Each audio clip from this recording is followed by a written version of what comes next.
Assalamu alaikum wa rahmatullahi wa barakatuh. Welcome back to the proof that Islam is the truth. And in our previous episode, we were discussing the prophecies of Prophet Muhammad, may Allah's peace and blessings be upon him, in the Bible. And now today we're going to be dealing with another fascinating subject, and that is the subject of prophecies. Now we mentioned in our previous episodes how the Bible, in both Deuteronomy 18:18 and also in Isaiah and also in the Gospel of John, in those passages we quoted, that the Comforter, the Paraclete, Ahmed, the Prophet Muhammad sallallahu alaihi wasallam, that Prophet, he will foretell them of things to come. And this is a quality of a Prophet, because Allah alone indeed is Alimul Ghaibi. He is the one who has knowledge of the unseen. It is only Allah who truly knows the future. And this is something that is mentioned in the Bible as an actual criterion. Who is a true prophet and who is a false prophet? How can you know someone who is really prophesying and who is really a prophet from God and one who is not? One of the criterions that you can apply is, does the things that he foretells, do they take place? Do they actually happen? Okay, so the Bible says, and if you shall say in your heart, how shall we know the word which the Lord hath spoken? If the thing followeth not, nor come to pass, then that is the thing which the Lord has not spoken. But the prophet has spoken presumptuously, and thou shalt not be afraid of him. So we can know a false prophet from a true prophet, depending, does that prophecy come true? So there are true prophets and there are false prophets. There are people who claim prophethood, but one of the criterion that we can use in order to know that the claim is false is that indeed the things they say don't happen. Now, there are people who do claim to be able to foretell the future. People who read the stars, for example, and they claim our fate is written in the stars. Muslims do not believe this. We do not believe our fate is written in the stars, nor do we believe that a gathering of stars in any particular shape or form has any impact upon your fate whatsoever. There is no scientific evidence for that. Whether there's some other thing, well, we don't believe it as Muslims anyway. Your fate is determined by Allah. That is the one who has determined our fate. And it is only Allah who knows the future. No soothsayer and no prophesier, except someone who is receiving revelation from Allah, can tell us accurately about the future. In fact, the Prophet Muhammad, may Allah's peace and blessings be upon him, said, whoever believes a soothsayer or a fortune teller has disbelieved in what Allah has revealed to Prophet Muhammad. Whoever visits a fortune teller, even out of curiosity, then their prayers will not be accepted for 40 days. This is because fortune tellers are claiming, they are pretending to have a type of knowledge that only belongs to prophets themselves. And this is a great falsehood. However, I do not say, and Islam does not say, that these soothsayers and fortune tellers are not able to sometimes get some things right. They may guess some things and they may predict some things that may turn out right, and they could do that just from guesswork. And that's why you often find that when these soothsayers and fortune tellers, they are predicting the future, they do manage to get things right that happen very close and in the very near future. But the further and further they get away from their time, then the more and more inaccurate their prophecies start becoming. And this is certainly the case with a modern day soothsayer, Edgar Cayce, who was amazingly predicted, it seems, the Second World War, but as his prophecies moved further and further in today, what is present time, his prophecies have seemed to become less and less accurate.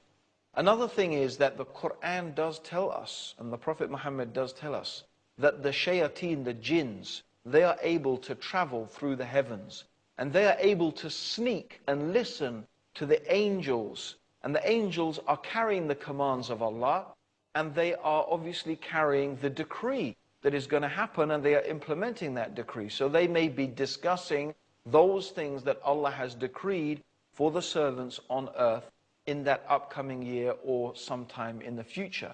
And therefore they are able to listen to some of that, and they bring that down to the soothsayer and the magician. Now they cooperate with the soothsayer and the magician because the soothsayer does many things that are displeasing to Allah, and because of that they fall into disbelieving with Allah. But the soothsayer mixes up these truths with 100 different lies.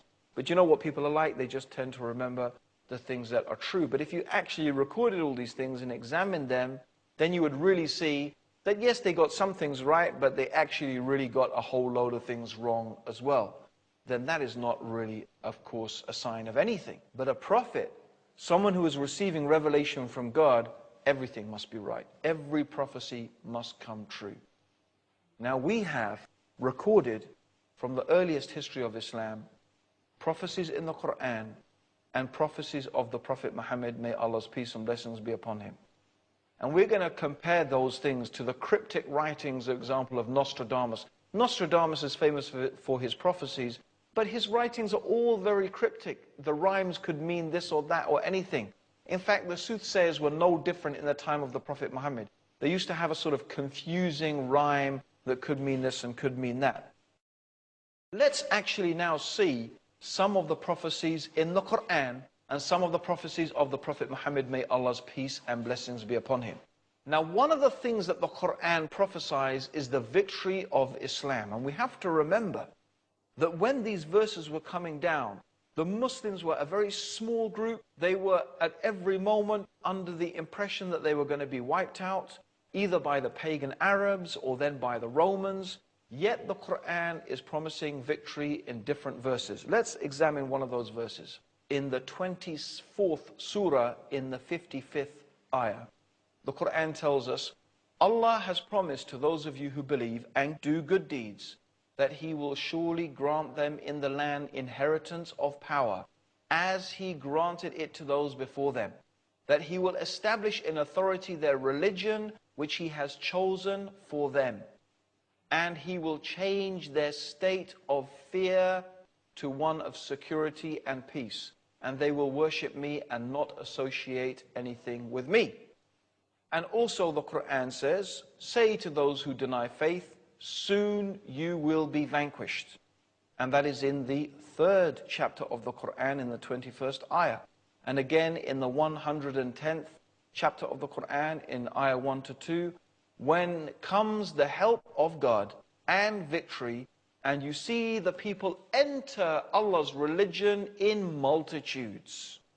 The first verse was revealed at the time of the Muslims' weakness, and it promised them victory over the disbelieving people, and it also said that people will enter Islam into crowds, and this is exactly what happened after the capture of Mecca and during the time of the caliphs of Abu Bakr and Umar and Uthman and Ali.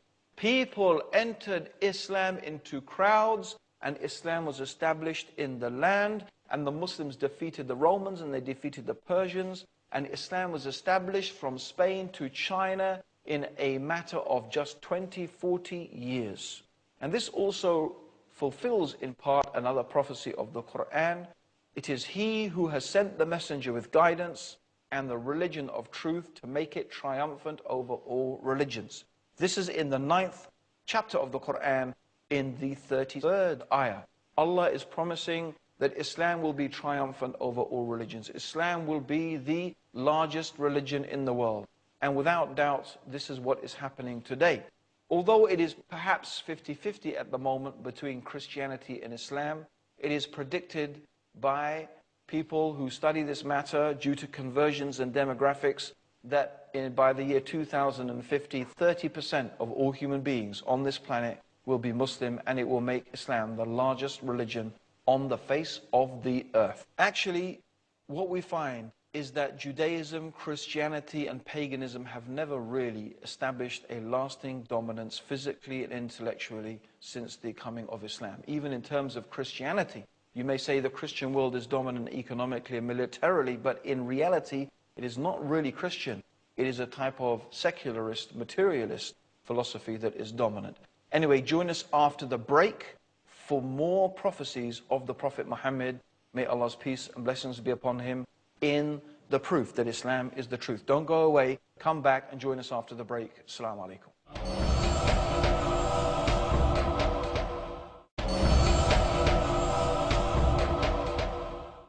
Assalamu alaikum wa rahmatullahi wa barakatuh. Welcome back to the Proof That Islam is the Truth, where we are talking about the prophecies of the Prophet Muhammad. May Allah's peace and blessings be upon him. We talked about how Islam is going to be the dominant religion. Indeed, it is becoming that. It is that. And we mentioned about how Islam until today is growing, and that how the Quran was promising the Muslims victory even though they were so small and they were so weak. Also, there is another prophecy in the Quran, in the 30th chapter of the Quran, in the verses 1 to 7. A very interesting prophecy. The Roman Empire has been defeated in a land close by. This is what the Quran is saying. But they, even after this defeat, will gain victory in a few years. Allah's is the command in the past and in the future. On that day shall the believers rejoice with the help of Allah. He helps whom He wills. Allah is the mighty and the most merciful. It is the promise of Allah. Allah never breaks His promise, but most men do not understand. They crave for the outer things of this life, but of the hereafter they are heedless. Now, the Eastern Roman Empire, the Byzantine Empire, had for many years been fighting the Persian Empire, and they suffered a massive defeat at the hands of the Persians, who captured Jerusalem in the year 614 of the Christian era. And after that, Egypt fell, and then Syria fell. And Constantinople itself was laid siege to. This means a land close by. Now, the pagan Arabs actually delighted in this, as it seemed to signal to them the success of idolatry and its followers over the people who followed the revelation of Ahlul Kitab, the Christians in this case. And when this verse was revealed, it seemed impossible that the Roman Empire, the Byzantine Empire, would ever recover. It seemed it was the end. The Persians had reached dominance. The Byzantines, it seemed, were finished. Now, the word in the Quran, translated a few, is bid'ah, which actually means anything from 3 to 9 years. That term means anything from 3 to 9 years. And Ubay, we mentioned him in a previous talk. Ubay, who was a pagan Arab, he actually betted Abu Bakr, who was a close companion and a friend of the Prophet Muhammad sallallahu alaihi wasallam. He betted Abu Bakr that this will never happen. This will never happen, he said. I'll take a bet. Now, this is before gambling was forbidden. Of course, gambling is not allowed, and that was forbidden later. And so they actually took a bet of 100 camels. That's about 150,000 pounds in modern day money. That's quite a lot of money. 100 camels is a lot. And they wagered that this will never happen. Now, it actually did happen. By the year 623, Heraclius, the Byzantine Empire, took to the field and vanquished the Persians in a series of battles, culminating in the Battle of Nivev. And this was in 627. By this time, in fact, Ubay had been killed, so his relatives actually had to pay the debt to Abu Bakr. And at this time, when the Romans won, the Muslims had been victorious over the Quraysh and were rejoicing just as the Quran had prophesied. The prophecy came true exactly. And it is a great reminder that Allah knows and you don't know, and little do men understand. And it is the same Quran that is warning us about the dangers of disbelieving in Allah and His messengers and not following His revelation. It is the same Quran that warns us of the hellfire and invites us to the paradise, and warns us of the distress and the misery that people will suffer on the Day of Judgment for not following the truth. Anyway, we've got some more prophecies for you coming up. So let's mention, these are some prophecies from the hadith, or the sayings of the Prophet Muhammad sallallahu alaihi wasallam. And there is a long narration that is found in the two authoritative books of hadith. This means Bukhari and Muslim. We've mentioned Sahih al-Bukhari before. Sahih Muslim, we also mentioned it previously, in fact. These are considered to be the most two authentic sources of information, textual information, in the religion of Islam after the Quran. Now, according to this long hadith, the Prophet Muhammad was sitting in a garden, and Uthman ibn Affan walked in And the Prophet asked Abu Musa Ash'ari, who was with him, to inform him of the good news of paradise. So to tell Uthman of the good news of paradise. And also that people would mutiny against him. And this exactly is what happened. It is well known from Islamic history that the people did mutiny against Uthman ibn Affan. In fact, they even killed him. Prophecy came true exactly as the Prophet had said. In another narration, while the Muslims were fighting the Jews in Khaybar, after some days of attempting to besiege the fortress, the Prophet said the next day he would entrust the flag to a man whom Allah would give victory. And he gave the flag to Ali, and the same day the fortress was conquered by the Muslim under Ali's command, as the Prophet Muhammad had prophesied. In another hadith, the Prophet ﷺ said, the caliphate will last for 40 years. Then there will be a biting kingship. So the caliphate will last for 40 years. The caliphate are the righteous successors of the Prophet Muhammad ﷺ. And then after that, there will be a biting kingship. So the Prophet said 30 years. And it happened exactly like this. The rule of the rightly guided khulafa, meaning Abu Bakr, Umar, Uthman, and Ali, was exactly 30 years. Okay? So we had Abu Bakr for 2, Umar for 10, Uthman for 12, Ali for 2.5, and Hassan, who succeeded Ali ibn Talib, was 3.5 years. So that makes, as the Prophet ﷺ said, exactly 30 years. After that, evil spread and kingship was established, just as the Prophet Muhammad ﷺ said would happen. In another hadith, the Prophet Muhammad ﷺ, he predicted the capture of Egypt. Remember, this is a time when the Muslims, they're just a small group of people. Yet he's telling them, you're going to capture Egypt. And he even said and told them, treat the people well. And he mentioned also that they would seize the treasures of the Persian emperor. Can you imagine this? He is telling them, you will defeat the Persians. You will seize the treasures of the Persian emperor. And he described the palace. And all of these things happened as the Prophet Muhammad ﷺ said. He even mentioned concerning one particular companion, Suraqah ibn Malik, that you will wear the bracelets of the Persian emperor. And in fact, this is exactly what happened. The bracelets fell into the possession of Umar ibn al-Khattab. He called Suraqah, who was still alive. Of course, he could have been killed in all of these wars, but he was alive. And Umar put the bracelets on him and reminded him of what the Prophet ﷺ had said.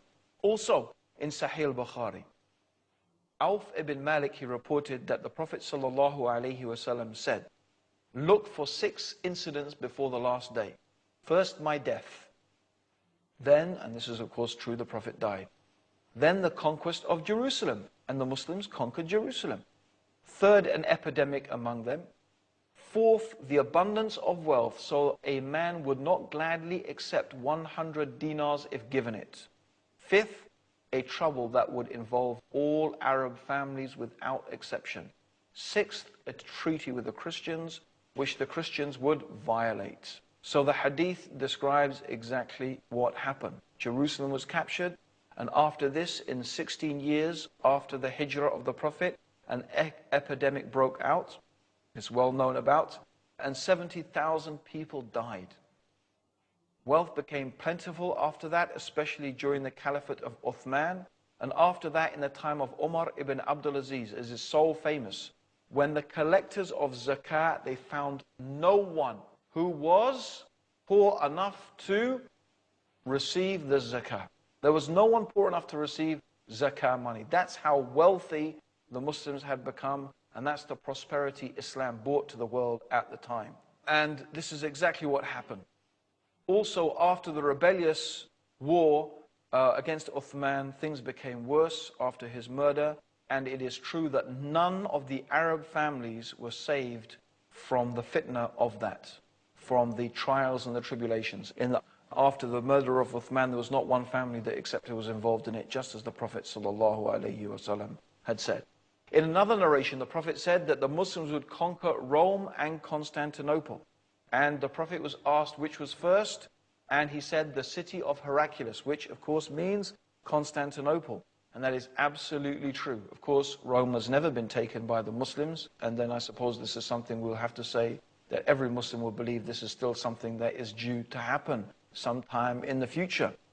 Okay, but Constantinople certainly was conquered by the Muslims. Okay, and what is noteworthy here is that these predictions were made at a time again when the Prophet, no one could imagine that the Muslims were going to do such things. Okay, the Prophet also, in many, I'm just saying very quickly some prophecies here.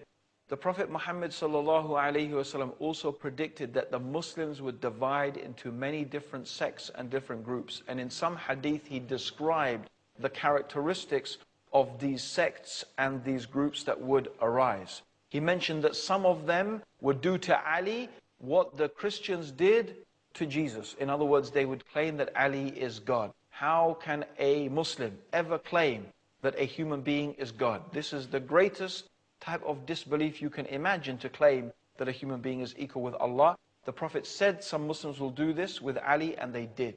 First of all, a sect arose exaggerating and in their love for Ali ibn Talib. And then this same sect, subsects of them went on to even claim that Ali is Allah, is equal with God. And this group, by the way, still exists until today.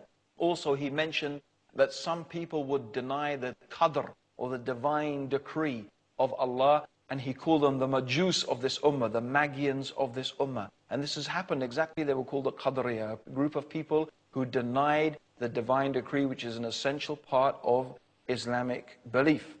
And he also mentioned that a group would arrive from a certain tribe, and the Prophet pointed out this individual, and they would say that the people who are believers are unbelievers. They would apply the verses of the Quran talking about unbelievers to the believers. And the Prophet mentioned very bad things about them, and said, in fact, he called them the dogs of the hellfire, because they are saying that the true believers are in fact disbelievers. And the Prophet mentioned and pointed out this man. And it happened that a group arose called the Khawarij. These Khawarij, actually most of them were exactly from the tribe this man, the Prophet sallallahu alaihi wasallam, pointed out.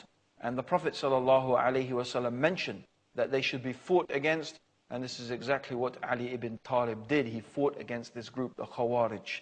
So these are some of the hadiths of the prophecies of the Prophet sallallahu alaihi wasallam.